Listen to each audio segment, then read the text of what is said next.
So guys, ini dia Samsung Galaxy A series yang baru saja masuk pasar Malaysia, iaitu Galaxy A35 5G dan juga Galaxy A55 5G. So, dua-dua model ni memang memfokuskan kepada segmen mid-range dengan rekaan yang memang lebih kurang macam flagship doang, iaitu Galaxy S24 series. Ada improvement dari segi specs dan juga software yang mungkin akan menjadi pesaing hebat kepada segmen mid-range untuk jenama daripada China lah. So, aku akan kongsikan apakah yang menarik dengan Galaxy A series yang baru dan juga perbezaan antara kedua-dua model ni, okey? Yang pertama sekali adalah Galaxy A35 5G. Dia punya color adalah color lilac dan cara nak buka dia memang very simple. Just type macam tu je. Kotak dia pun nipis Memang sama je dengan Samsung Galaxy yang lain juga. Dari segi dia punya bahagian dalam pun diorang tak gunakan plastik tau, tapi diorang gunakan paper macam ni. Cantik babe color lilac ni, nampak? Ada macam shiny rainbow tau dekat bahagian efek belakang back panel ni. Just a simple box dan juga ada kabel jenis USB-C to USB-C yang warna putih macam ni lah. So, different dengan flagship orang yang gunakan kabel warna hitam tau. So, untuk yang A series, diorang gunakan kabel warna putih lah. Next one adalah Samsung Galaxy A55 5G pula. Sedap gila feel dia.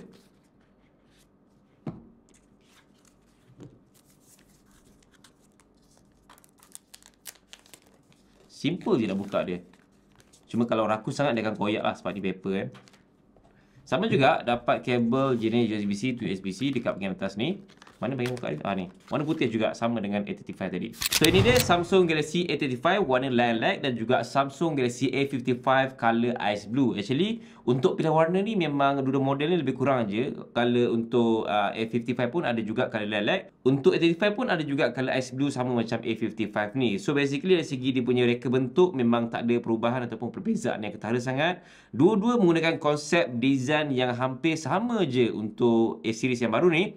So, dia menggunakan feels yang boxy adalah macam Galaxy S24 ataupun S24 Plus. Specifically, aku rasa S24 Plus lah sebab size dia lebih kurang kan. Yang ni adalah 6.6 inci. But yang S24 Plus sekarang ni dah gunakan 6.7 inci. So, dia macam 0.1 inci smaller sikit kalau compare to S24 Plus. Dan untuk harga di pasar Malaysia actually memang boleh tahan lah. Sebab untuk yang A35 5G ni harga dia dekat Malaysia adalah RM1,700. But this one, the extra RM300 iaitu RM2,000. So, korang boleh pilih lah antara dua-dua ni sebab dia ada perbezaan tau dari segi dia punya specs kamera and then dari segi performance. Yang lain tu macam tak ada beza ketara sangat. So, in terms of dia punya back panel menggunakan jenis glass aku rasa. And then frame ni aku difahamkan orang gunakan jenis plastik. But untuk yang A55 5G more premium sebab Samsung menggunakan frame jenis aluminium. So memang nampak ada band lentina kat sini. Dan juga back panel jenis kaca. So aku rasa dulu kaca ni. And then yang specialnya adalah untuk Galaxy S series yang baru ni diorang gunakan IP67 rating. So memang ada IP rating. Dan itu standard untuk phone Samsung. Aku rasa memang tak banyak phone mid-range yang ada IP67 rating kan. But this one ada. And untuk yang A55 5G ni dia rasa berat sikit kalau compare to A35 ni. So ada beza berat lah antara dua model ni. But dari segi color, aku rasa aku lagi suka color lilac dekat A35 ni sebab dia macam ada shiny effect yang unik tau. Dekat back panel tu macam ada rainbow effect sikit. And then more clean tapi dia chrome finishing lah, bukan matte. So memang ada kesan macam cap jari dan juga habuk-habuk kalau korang always pegang macam ni tanpa gunakan sebarang casing. So aku recommend kalau nak gunakan jenis chrome finishing macam ni gunakanlah casing sebab dia shiny effect. Frame ni adalah material plastik tapi tak rasa macam plastik murah tau. Texture dia adalah macam dia buat aluminium punya feels. So tak rasa macam terlalu plastik sangat pun. So compare yang ni, aku kena buka plastik juga. Ni bagus Samsung sebab diorang bagi protektif plastik macam ni untuk every phone diorang tau. Even Z Fold 5, S24 series pun dapat tau cover plastik macam ni. So kalau korang macam nak more protektif dari segi body tak perlu buka pun, tapi aku nak tunjuk texture dia. So yang ni dia gunakan aluminium and then macam brush finishing punya texture dekat bahagian tepi ni. So yang ni more solid rasa dia, memang different sikit. Tapi aku rasa kalau korang tak tahu yang ini adalah plastik, mungkin korang tak perasan yang texture dia sebenarnya adalah plastik. Tapi boleh nampak lah kalau korang tahu yang biasanya aluminium ni gunakan anti band macam ni, baru korang perasan lah bahawa ini adalah frame plastik.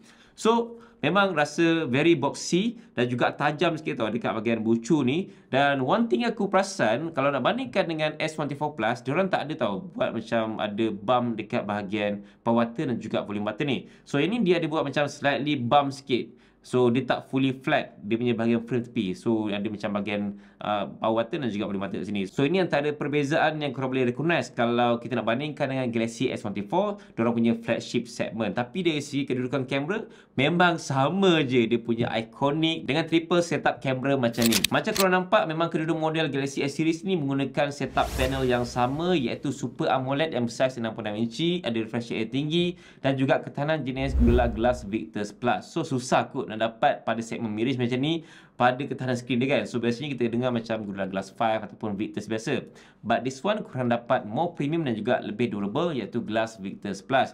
Dan one more thing yang aku notice masa aku buka dia punya screen display adalah dia punya bezel yang tebal. Biasanya full mirrorless dia akan nampak tebal dekat bahagian dagu ni kan. So dia tak nampak symmetrical sangat. But this one tidak. Walaupun dia adalah segmen mirrorless, tapi Samsung cuba refine balik supaya nampak sekata dekat semua bahagian atas, bawah, kiri dan kanan untuk nampak lebih balance. And then walaupun dia tebal, tapi tebal in a good way. Dia bukannya tebal yang buruk, tapi tebal yang okey lah bagi aku. Tidaklah cantik sangat pun. Tapi kalau dia nipiskan, lagi bagus sebenarnya. Next, untuk setup kamera kedua phone ni, walaupun nampak macam lebih kurang sama je dia punya kedudukan kamera and then menggunakan triple kamera yang sama, tapi sebenarnya specs ada beza sikit tau. Walaupun dia menggunakan main kamera yang sama, iaitu 50 megapixel, tapi untuk ultrawide menggunakan 8 megapixel pada A35 dan juga 12 megapixel pada A55. Yang satu lagi ni adalah lens 5 megapixel makro. So itu adalah antara perbezaan dan juga persamaan antara kedua model A series yang baru ni. Tapi untuk video memang sama je, iaitu boleh rakam sehingga 4K 30fps saja, bukannya 4K 60. Susah kot nak dapat 4K 60 pada segmen mirrorless macam ni kan. Aku rasa ada, cuma harga dia mungkin mahal sikit lah, atas RM2,000. But this one still bawah RM2,000 dan aku rasa in terms of dia punya setup kamera still acceptable lagi lah pada segmen dan juga harga dia. So dalam UI kamera dia, pada by default kamera boleh ultrawide 0.5x, ada by default 1x, ada 2x dan juga boleh maximum zoom sampai 10 kali untuk kedua model ni. Ada satu lagi mode yang aku find out kat sini, iaitu fun. Yang ni nak kena connect dengan internet baru dia akan enable lah. So apa yang best kat sini adalah dia macam ada filter ala-ala Instagram ataupun TikTok tau. Sekejap, dia tulis kat sini Slime by Snapchat. So yang ni aku rasa diorang collab dengan Snapchat untuk buat semua filter ni. Wow, menarik. Love mode by Snapchat, evening vibes. Oh, nice. So filter-filter yang biasa korang nampak pada Snapchat, diorang akan letakkan dekat bahagian camera mode fun. And then dekat bahagian more ada apa lagi? So itulah basic camera mode yang biasa korang dapat pada phone Samsung untuk segmen mirrorless pada A55 dan juga A35. Next, untuk performance, walaupun di dalam segmen yang sama, tapi chip memang berbeza lah, sebab Samsung letakkan chip Exynos 1380 pada A35 5G dan juga chip Exynos 1480 pada A55 5G. Aku nampak untuk varian pasaran Malaysia memang ada satu je pada A35, korang dapat 8GB RAM dengan 256GB ROM, manakala untuk yang A55 korang dapat 12GB RAM dengan 256GB ROM. So ada beza sikit dari segi setup RAM dan juga dari segi performance untuk chip Exynos untuk kedua model ni. Tapi untuk kapasiti bateri memang sama je, kedua phone ni menggunakan bateri sebesar 5000 mAh dengan fast charging support sehingga 25W sahaja. Kalau nak bandingkan dengan persaingan daripada phone China, memang ketinggalan sikit lah dari segi fast charging ni, sebab biasanya untuk harga macam ni korang dapat 60W dan juga ke atas. But this one korang just dapat 25W sahaja, which is plug dia pun nak kena beli secara berasingan. So itu antara kekurangan dan juga kelebihan dari segi hardware dan juga specs untuk Galaxy A series yang baru ni. But in terms of software, yang ni yang biasanya sebab Samsung letakkan software update sehingga 4 tahun dan juga 5 tahun security update pada kedua model yang baru ni. Untuk kali pertama juga Samsung letakkan features Knox Vault pada diorang punya Galaxy A series.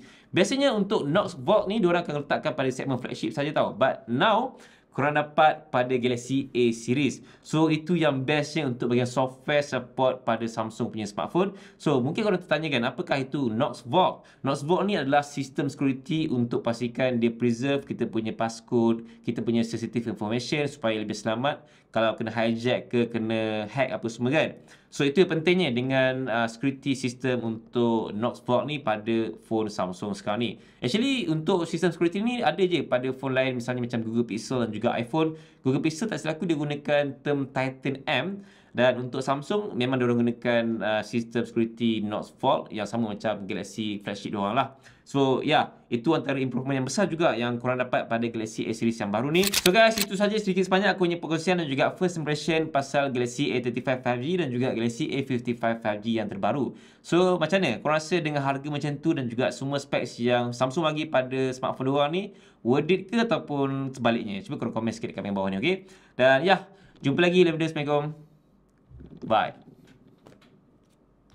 Cantik warna ice blue dan juga lilac ni. Ini warna yang paling unik dan juga cantik kot untuk Galaxy S series yang baru.